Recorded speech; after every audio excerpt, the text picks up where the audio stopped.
Indonesia, Malaysia, Cambodia. Oh, look at Cambodia, 97%. United Kingdom, 10%. South Africa, 60%. Tarif, ini baru permulaan. Tapi di balik itu semua, keputusan tarif Donald Trump berbau seperti embargo. Nah, kalau embargo benar-benar dimulai, Indonesia bisa lumpuh loh. Sendirian, kita lemah, bersama ASEAN, kita punya peluang baru. Masalahnya, apakah kita sadar sebelum semuanya terlambat? Tarif kembali. Dan sekarang, bukan cuma Tiongkok yang kena, tapi kita semua. 2 April 2025, Donald Trump mengumumkan tarif putaran pertama. Semua negara ASEAN disapu rata. Disebut olehnya kita ini cheaters, penipu, threats, ancaman, dan juga the worst offenders atau pelanggar berat. Intinya nggak ada yang lolos. Negara kecil, besar, kaya, berkembang, semua ditampar. Negara-negara yang selama ini punya hubungan harmonis dengan Amerika juga tetap kena tampar. Misalnya Singapura. Thailand yang disahkan di Undang-Undang Amerika Serikat sebagai Major Non-NATO Ally alias sekutu penting di luar NATO juga ternyata kena tampar. Bahkan Vietnam yang sempat dipuji Donald Trump sekitar 2 bulan sebelumnya kena hukum juga. Artinya ini bukan soal siapa teman siapa, tapi ini soal kontrol. Trump mau mengendalikan ulang aturan dagang global. Strategi Trump itu jelas. Pertama, hancurkan rantai pasok global. Jadi, menghancurkan sistem produksi bersama yang kita bangun perlahan-lahan, pelan-pelan mulai dari keterkaitan antara produsen, inovasi, high-tech, komponen-komponen barang, assembling barang, sampai logistik, distribusi, dan marketing, itu semua mau dihancurkan. Yang kedua, embargo. Bahasanya Donald Trump, tarif. Padahal sebenarnya yang diterapkan Amerika Serikat ke Tiongkok udah bukan hambatan lagi. Menurut saya udah embargo. What is a trade embargo? A trade embargo is a government-imposed ban on trade with a specific country or the exchange of specific goods. It's used as a political tool to pressure or punish the target country, often in response to political or human rights issues. Kebijakan tarif yang dikeluarkan Trump dan embargo memang beda tipis, karena negara lain mungkin akan dihukum jika berdagang dengan Tiongkok. Artinya dia akan mulai dari Tiongkok. Semua negara yang terhubung ke Tiongkok juga bakal kena imbas, termasuk Indonesia. Tujuannya supaya negara-negara lain takut berbisnis dengan Tiongkok, tapi justru kita yang akan ketarik ke dalam pusaran permainan Amerika Serikat itu.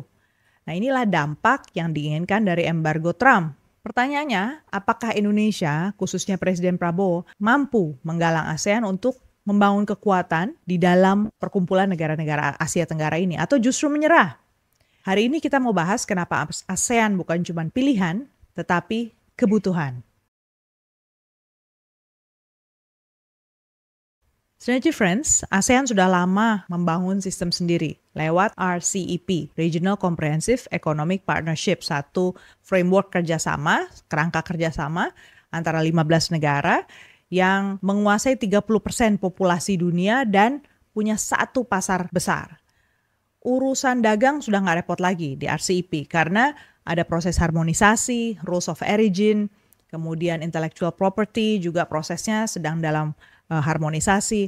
Artinya kalau investor mau masuk ke pasar negara-negara RCEP, mereka cukup punya satu sertifikat rules of origin dan kemudian mereka bisa berdagang secara bebas di kawasan RCEP.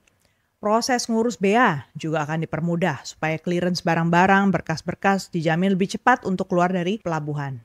Tapi Amerika nggak gabung loh, bahkan nggak peduli sama RCEP ini. As far as ASEAN's concerned, this is a 2 years snub, 2 years in running where,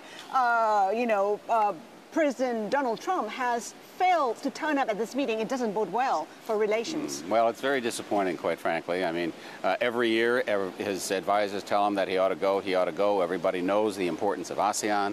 We know how important it is to actually show up at these meetings. And he has not done it. So I would agree, it's not a positive sign. Banyak yang berharap ketika Presiden Joe Biden menang menggantikan Donald Trump di tahun 2020, Amerika Serikat bakal bergabung dengan RCEP. Tapi ternyata tidak. Antara Biden dan Trump sama saja sebenarnya. Caranya saja yang berbeda. Mereka sama-sama tidak tertarik masuk RCEP. Jadi buat Amerika Serikat, siapa yang dekat dengan Tiongkok akan dianggap ancaman. Nah, pada saat Tiongkok melawan kebijakan Amerika Serikat pasti cari jalan untuk menang. Dan buat Trump sekarang, jalannya bisa saja. Mau halal, mau haram, pokoknya akan diambil. Kalau pemerintahan Amerika di bawah Joe Biden, dulu berusaha untuk menekan Tiongkok dengan isu-isu hak asasi manusia. Misalnya mengangkat soal Uighur atau soal Taiwan. Tapi kalau dengan Donald Trump, HAM nggak jadi soal. Soalnya Trump nggak peduli sama kerangka hukum internasional. Yang ada di dalam benak beliau adalah menang. Nah, ini yang harus kita waspadai. Langkah apa yang akan dilakukan oleh Trump dan kira-kira Tiongkok sendiri akan membalas apa lagi? Perang tarif saat ini statusnya sedang di-pause, sedang penghentian sementara. Tapi Amerika Serikat dan Tiongkok sudah pasti nggak akan tinggal diam. Mereka, kita bayangkan pasti sedang menyusun rencana-rencana selanjutnya.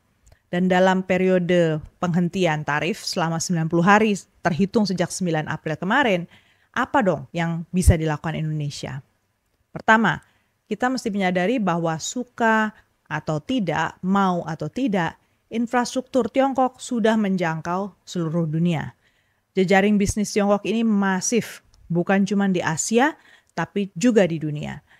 Dan bukan karena akrab atau berkongsi curang ya, tapi karena Tiongkok secara konsisten dan sistematis membangun suatu jaringan global yang membuat para pemain swasta di dunia perlahan-lahan mengandalkan barang dan jasa yang disediakan oleh Tiongkok. Jadi sebenarnya bukan masalah dibujuk, tapi karena Tiongkok sudah sediakan semua itu. Dan Tiongkok itu membangun logistik di darat, laut, udara. Semua terintegrasi. Studi dari Wang 2024 misalnya, dia menulis tentang satu perusahaan logistik Tiongkok namanya Yuantong Express Group atau YTO.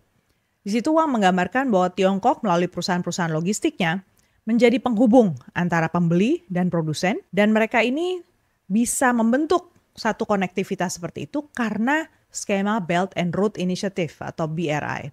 Tiongkok memudahkan pelaku usaha di bidang logistik karena faktor yang terlihat alias faktor tangible dan faktor yang nggak terlihat alias intangible itu diintegrasikan dengan relatif smooth, dengan mulus. Kita bisa lihat di gambar berikut misalnya, yang tangible itu contohnya urusan manajemen inventaris, bea, pemenuhan order, manajemen risiko di rantai pasok. Itu dihubungkan dengan faktor-faktor yang lebih tidak nampak seperti workflow, service flow, information flow, communication flow. Kan kita maunya semua mulus ya antara sistem dengan kemudahan orang untuk saling terhubung. Dengan situasi seperti itu, secara geopolitik Indonesia mau nggak mau harus masuk kan ke jaringan infrastruktur yang dibuat oleh Tiongkok. Nah, gimana caranya supaya Amerika nggak merasa terancam nih? Yang kedua, pekerjaan rumah yang harus dikerjakan Indonesia adalah memperkuat kerjasama anggota ASEAN. Kerjasama ini penting supaya akibat atau risiko dari perang dagang Amerika-Tiongkok bisa dipikul bersama dan risikonya akan terasa lebih ringan. Jadi ASEAN itu penting dan relevan sekarang. But these measures may end up harming all. Yet, we do not believe in megaphone diplomacy.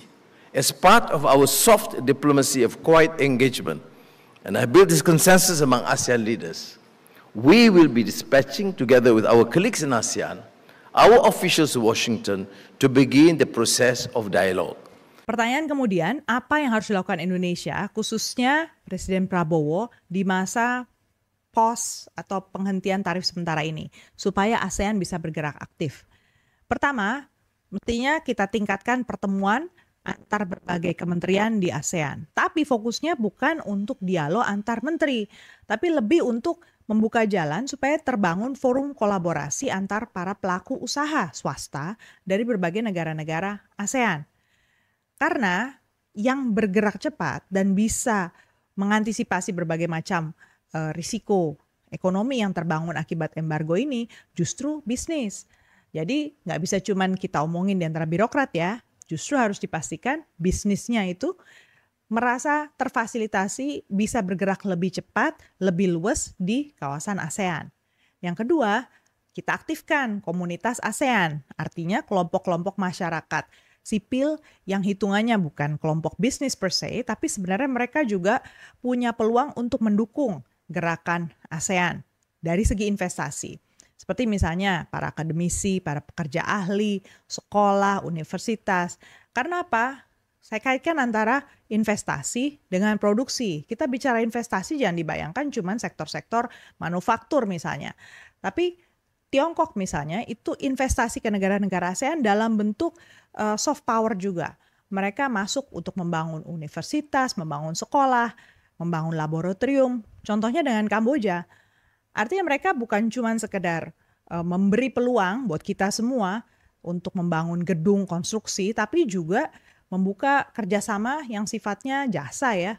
Membangun kampus, mata pelajaran, dosen, itu bisa dibangun. Atau kalau dengan Vietnam, kita mesti memikirkan gimana caranya mengirim tenaga kerja Indonesia untuk bekerja di Vietnam, di pabrik-pabrik mereka, bukan sebagai buruh, tapi sebagai supervisor, sebagai tim ahli, tim research. Demikian pula investasi dari Eropa misalnya ke ASEAN. Karena Uni Eropa sekarang sedang berusaha untuk diversifikasi mitra-mitra dagang mereka. Mereka ingin meninggalkan Amerika Serikat. Maka perusahaan Eropa juga sedang mencari mitra-mitra baru di Asia Tenggara. Nah, jangan tutup mata kita cuma membayangkan langsung harus bekerja di pabrik Eropa. Tetapi apa yang bisa kita kerjakan bersama untuk memperkuat pabrik-pabrik Eropa yang berusaha mencari mitra baru di Asia Tenggara. Intinya ASEAN harus jadi alat untuk bertahan. Dan Indonesia bisalah memimpin perubahan itu asal kita cerdas dan terbuka. Yang dilakukan Trump saat ini adalah mengambil alih rantai pasok buatan Tiongkok. Dan begitu percaya diri Donald Trump bahwa pengalamannya selama ini di dunia bisnis untuk melakukan berbagai macam akuisisi itu bisa membalik peruntungan Amerika Serikat dengan cara menekan Tiongkok, memaksa perusahaan-perusahaan Tiongkok. Makanya kita sendiri mesti cerdas. Jangan kita berjuang sendirian nih, kita jangan menutup diri terhadap ASEAN. Nah, Presiden Prabowo dan juga Menlu Sugiono, Menteri Luar Negeri Sugiono, seharusnya udah mulai nih memprioritaskan apa nih yang mau dikejar ya dalam 90 hari tarif pos ini. Intinya sih, let's work smart, don't work hard. Setuju nggak? Tulis ya di kolom komentar apakah kamu percaya ASEAN masih relevan di era Trump 2025? Jangan lupa dong kasih like, share, dan subscribe. And thank you so much sudah mendukung channel Dina on Diplomacy. Sampai jumpa di episode berikutnya.